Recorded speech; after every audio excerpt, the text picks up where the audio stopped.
Kag sa numero 1 sa mga balita, subong nga adlaw.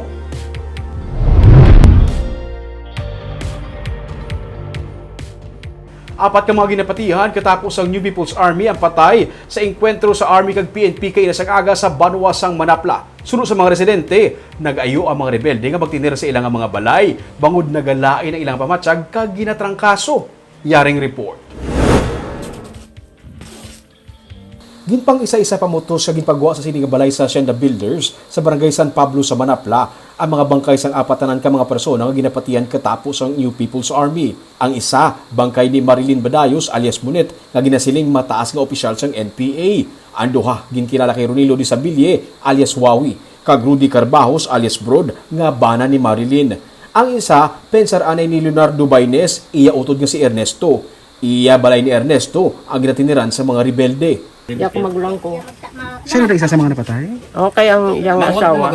Magulang. Magulang kalina na yan. Oo, bali, kita nyo man nga una. Kita man na naman. Tigin pasananan na kami nila. Nga pamatyan kami nila. Kung Kung manogid kami. ano nga bagay sa inyo? Nga kung manogid kamo, pamatyan kamo naman. Ang ilang lugar ang masamig ginalabyan sa mga NPA kaya sa nataas nga bahin sang Manapla. Base sa panaysayon sa ukon pag-istorya sa mga residente diri sa lugar, mga subong nga adlaw Huwebes nagsukat ng isa ka semana nga nagatiner diri sa ilang lugar ining mga armado nga persona. Nakabaton sila kung sa pagpamahog sa ilang kabuhi nga dapat patulong nila ining mga armado kay man ang iban sa ila kinahanglan magpahuway kay man nagabatsyag sang trangkaso kag ginaugo. Tiner mo sa kaya galain pamatyan nila. Lain mo tsagya sang?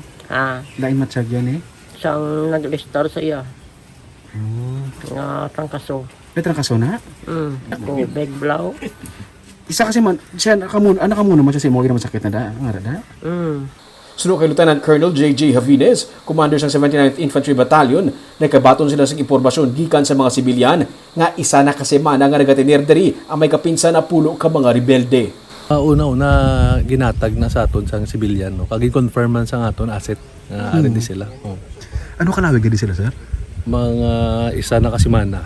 Nga nagatinir Dire. Gani ginplano sang Army kag PNP ang isa ka operation. Ila na abta ng apat nga yara pa sa sulod sang balay. Sunod pa kay Javines, si Marlene ang finance officer sang NPA sa karon kag ginaplano nga ibulos kay Kerima Lorena Tariman ang napatay nga opisyal sang NPA sa encounter sa Barangay Kapitan Ramon sa Silay City. Ini sila sa gihapon ang grupo nga nakaengkwentro sang Army sa Kapitan Ramon. Ayos, amo na siya sa una ang secretary sang Southeast Front, no? Tapos subong siya na daang finance officer sang Northern Negros Front. Kag siya na ang ginakabig nga mabulos kay Ella bala. Atong napatay nga leader nila sa Hacienda Rimonda sa Silay. Sanggit palantaw na sa pamilya ang bangkay sa sulod sang balay, dito na nakumpirma nga hindi gali ang tag-iya sa balay nga si Ernesto ang isa sa mga napatay. Hindi? Hindi gali mo? Hindi mo kilala kung sino? Nagapabilin siya nga si Mr. X. May mga butang nga nakala-recover sa sulod sang balay, halin sa mga granada, EOD, mga bayo, learning materials ng NPA, resibo sa pera padala, kag sample sang extortion letter. Nagapati ang Army nga sa sulod-sulod nga kamatayon sa duwa ka mga leader sa grupo, nagahuyang naging sa karon ang ilang nga puwersa.